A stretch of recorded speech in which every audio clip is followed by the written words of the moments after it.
बिहार के जाने माने डिजिटल पत्रकार मनीष कश्यप आजकल सलाखों के पीछे हैं। उनपे लगातार नए रोज खुलासे हो रहे हैं और इन तमाम मुद्दों पे हमारे साथ बात करने के लिए पटना के चर्चित वकील शिवनंदन भारती सर हैं। तो सवाल आ रहा है मनीष कश्यप के बारे में कि इनको आखिर कब तक बेल मिल सकता है, तो सर क्या अनुमान हो सकता है? देखिए, बेल की जो प्रक्रियाएं होती है वो देखा जाता है, इसका कोई ऑब्जेक्टिव क्वेश्चन के तौर पर टिक नहीं लगाया जा सकता, वो सब्जेक्टिव सी समझिए कि बेल की जो प्रक्रियाएं होती है वो 3 स्टेज से गुजरता है। मान लीजिए मजिस्ट्रेट न्यायालय नहीं दिए तो सेशन न्यायालय से लोग गुहार करती है, सेशन न्यायालय नहीं दिए तो हाई कोर्ट में आती है, तो हाई कोर्ट तक आने में 3-4 महीना 5 महीने का वक्त लग ही जाता है। तो निर्भर करता है कि किस लेवल पर उनको बेल मिल जाती है। यदि मजिस्ट्रेट साहब के लेवल पर मिल गया तो 5-7 दिन के अंदर बाहर होंगे। यदि वहाँ नहीं मिला, सेशन न्यायालय में गए तो वहाँ पर 1 महीना का वक्त लग जाता है, डायरी उड़ी आते होते बहस होते। वहाँ यदि सेशन न्यायालय में नहीं हुआ, हाई कोर्ट में नंबर आते रहते, 2.5-3 महीना इधर लग जाता है, तो ये 4-5 महीना लग ही जाएंगे। तो ये निर्भर करता है कि किस लेवल पर उनको बेल मिलती है।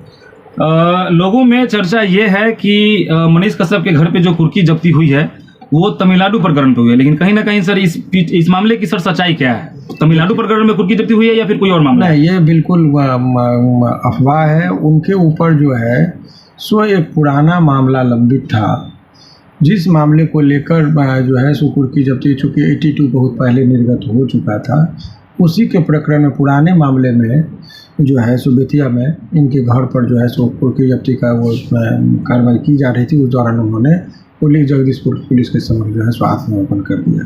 तो ये कहना कि लोगों को जो लग रहा है कि ये नए मामले जो अभी हुए हैं उसके तहत तमिलनाडु प्रकरण में इनके घर की कुर्की जब्ती है, तो ये पूरी तरह से गलत है, निराधार है और अफवाह है। चर्चा देखी जा रही है कि मनीष कश्यप ने कहीं ना कहीं सीधे तौर पे तेजस्वी यादव को टारगेट करने की कोशिश किया है। देखिए, ये पॉलिटिकल बयान है और पॉलिटिकल बयान हम एक एडवोकेट के तौर पर हैं।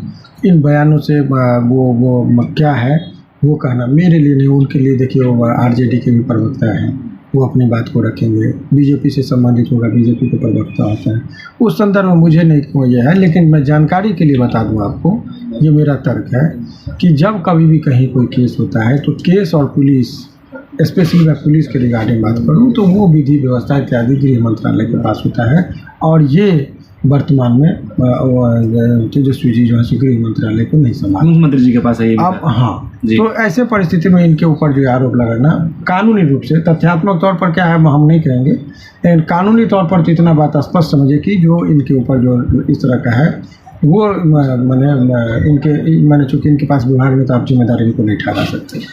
लोगों में सर इस बात का भी भ्रम है कि लोग ये समझ रहे हैं कहीं ना कहीं कि तमिलनाडु प्रकरण में ही सारा ये पूरा जो भी न्यायिक जो प्रक्रिया है वो चल रही है, लेकिन ईओयू का कहना है कि इनके खाते से अवैध तरीके से भी लेन देन हुआ है। तो सर ये सब देखिए, अभी उस तरह के जो है सो बातें कुछ आई नहीं है, मैंने लेन देन या इस तरह का बात अभी तक रिकॉर्ड पर जो वहाँ पर कोर्ट में जो नहीं, बिहार पुलिस के ऑफिशियल साइट पे या फिर ईओयू का भी उन्होंने संकेत दिया है, लेकिन उस दिशा में कोई ठोस कार्रवाई जब होगी, कोई कागज जब हम पढ़ेंगे, अवलोकन करेंगे तभी बताएंगे। अभी इस तरह का मेरे जानकारी में नहीं, चूँकि मैं उस केस में अन्य बहुत सारे लोग हैं तो इसलिए मैंने फाइल को पढ़ा था। तो इस तरह की बातें मेरे जानकारी के दृष्टिकोण से, चूँकि आप मीडिया बंधु बहुत लोग हमसे पूछते हैं, तो उस केस पर मैं बहुत बारीकी से पहले नज़र रखा हूँ। तो इस तरह की बातें मेरे संज्ञान में नहीं कि इस तरह की कोई बात है, जब रिकॉर्ड पे आएगी तो बात किया जाएगी।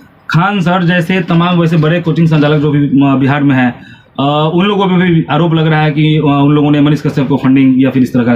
देखिए, मीडिया में जो खबरें आई है कि खान साहब से भी पूछताछ हो सकती है, उनके नाम आ रही है, उसमें कौन कौन लोग फंडिंग किए थे, इस तरह की बातें कही जा रही है। लेकिन अभी ऑन पेपर इस तरह की बातें कहीं नहीं कुछ आई है जो पुलिस के द्वारा जारी। इंटरनल क्या बात है, पुलिस के पास शक्ति है, खान सर हो या कोई और भी व्यक्ति हो, पुलिस के पास शक्ति होती है कि वो 24 घंटा किसी भी को भी पूछताछ के लिए बुला सकती है, पूछताछ इंक्वायरी करने की उनकी शक्ति होती है। इस शक्ति का उपयोग करते हुए किसी को भी बुला सकती है।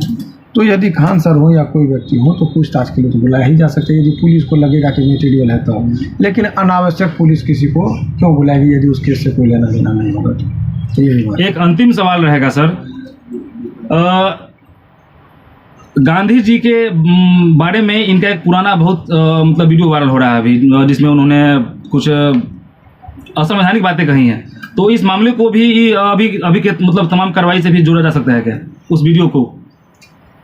उस संदर्भ में हमको कोई जानकारी है नहीं, लेकिन किसी ने बताया था कि गांधी जी का तो हालांकि उस चीज़ से कोई इसके पूरे प्रकरण में तमिलनाडु मतलब कोई नया मामला भी बन सकता है क्या? क्या है